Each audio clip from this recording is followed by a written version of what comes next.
Praise the lord. ఈరోజు దేవుని వాగ్దానము, యెహోవా యందు భయభక్తులు గలవారు ఒకరితో ఒకరు మాటలాడుకొనుచుండగా యెహోవా చెవియొగ్గి ఆలకించెను. మరియు యెహోవా యందు భయభక్తులు కలిగి ఆయన నామమును స్మరించుచు ఉండు వారికి జ్ఞాపకార్థముగా ఒక గ్రంథము ఆయన సముఖమునందు వ్రాయబడెను. మలాకి గ్రంథము 3వ అధ్యాయము 16వ వచనము. సహోదరి సహోదరులారా, ఈ వాక్యం పాత నిబంధనలోని చివరి పుస్తకమైన మలాకి గ్రంథంలోనిది. మలాకి అనే పేరుకు నా దూత అని అర్థం. మలాకి దేవుని తరపున ఇజ్రాయేలు ప్రజలతో మాట్లాడుతున్నాడు.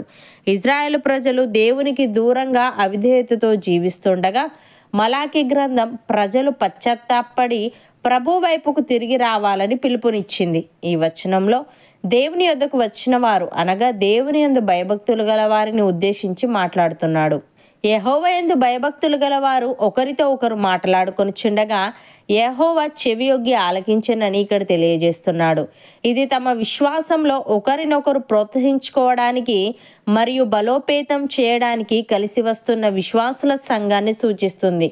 దీన్ని బట్టి విశ్వాసి జీవితంలో సహవాసం మరియు సంఘం యొక్క ప్రాముఖ్యతను విశ్వాసులు ఒకరికొకరు మద్దతు ఇవ్వడానికి మరియు బలపరుచుకోవడానికి కలిసి రావడం యొక్క ప్రాముఖ్యతను అర్థం చేసుకోవచ్చు.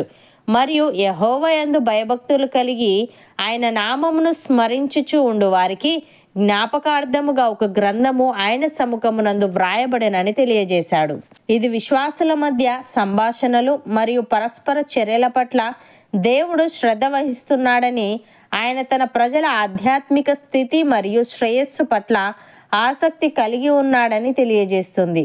దేవునికి భయపడే వారికి ఆయన ప్రేమ, సంరక్షణ మరియు వారి జీవితాలలో ఆయన ప్రమేయం తప్పక లభిస్తుంది. దేవుడు తనకు నమ్మకంగా మరియు విధేయతతో ఉన్నవారి ప్రతి ఒక్క కదలికను ఆయన తన సముఖములో లిఖించుకుంటాడు. వారికి ఇవ్వవలసిన ప్రతిఫలాన్ని తగిన సమయంలో ఆయన వారికి ఇస్తాడు. భక్తుడు ఈ విధంగా అంటున్నాడు, దేవుని యందు భయభక్తులు గల వారలారా, మీరందరూ వచ్చి ఆలకించుడి.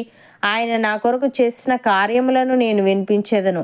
ఆయనకు నేను మొరపెట్టి తిని, అప్పుడే నా నోట శ్రేష్టమైన కీర్తన ఉండెను. నా హృదయంలో నేను పాపమును లక్ష్యము చేసిన ఎడల ప్రభు నా మనవి వినకపోవును. నిశ్చయముగా దేవుడు నా మనవి అంగీకరించి ఉన్నాడు. ఆయన నా విజ్ఞాపన ఆలకించి ఉన్నాడు. దేవుడు నా ప్రార్థనను త్రోసివేయలేదు. నా యొద్ద నుండి తన కృపను తొలగింపలేదు. ఆయన సన్నుతింపబడునుగాక అని. ప్రియులారా, గుర్రముల బలమునందు ఆయన సంతోషించడు. నరుల కాలిసత్తువయందు ఆయన ఆనందించడు. తన యందు భయభక్తులు గల వారి యందు, తన కృప కొరకు కనిపెట్టు వారి యందు యెహోవా ఆనందించువాడై ఉన్నాడు. కీర్తనకారుడు ఈ విధంగా అంటున్నాడు, ఏ రాజును సేనా బలము చేత రక్షింపబడడు, ఏ వీరుడును అధిక బలము చేత తప్పించుకొనడు. రక్షించుటకు గుర్రము అక్కరకు రాదు, అది దాని విశేష బలము చేత మనుష్యులను తప్పింపజాలదు. వారి ప్రాణమును మరణము నుండి తప్పించుటకును, కరువులో వారిని సజీవులనుగా కాపాడుటకును యెహోవా దృష్టి ఆయన యందు భయభక్తులు గల వారి మీదను, ఆయన కృప కొరకు కనిపెట్టు వారి మీదను నిలుచుచున్నది అని.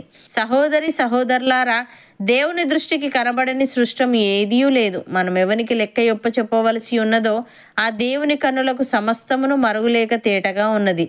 ఆకాశ మండలము గుండా వెళ్ళిన దేవుని కుమారుడైన యేసు అను గొప్ప ప్రధాన యాజకుడు మనకు ఉన్నాడు గనుక మనము ఒప్పుకొనిన దానిని గట్టిగా చేపట్టుదము. మన ప్రధాన యాజకుడు మన బలహీనతల యందు మనతో సహానుభవము లేనివాడు కాడు గాని సమస్త విషయములలోనూ మన వలనే శోధింపబడినను ఆయన పాపము లేనివాడుగా ఉండెను. గనుక మనము కనికరింపబడి సమయోచితమైన సహాయము కొరకు కృప పొందునట్లు ధైర్యముతో కృపాసనమునొద్దకు చేరుదము. అవును అన్నవారు నాతో పాటు ప్రార్థనలో ఏకీభవించండి. పరిశుద్ధుడా, ప్రేమగల తండ్రి, నీ యందు భయభక్తులు గలవారు ఒకరితో ఒకరు మాట్లాడుకొనుచుండగా నీవు చెవియొగ్గి ఆలకించావని, మరియు నీ యందు భయభక్తులు కలిగి నీ నామమును స్మరించుచు ఉండువారికి జ్ఞాపకార్థముగా ఒక గ్రంథము నీ సముఖమునందు వ్రాయబడనని నీవు తెలియజేశావు. తండ్రి, నీకు స్తుతులు. దేవా, మేము నీ యందు భయభక్తులు కలిగి మా హృదయంలో పాపమును లక్ష్యము చేయక నీ కృప కొరకు కనిపెట్టుకునే వారముగా ఉండుటకు సహాయము దయచేయమని.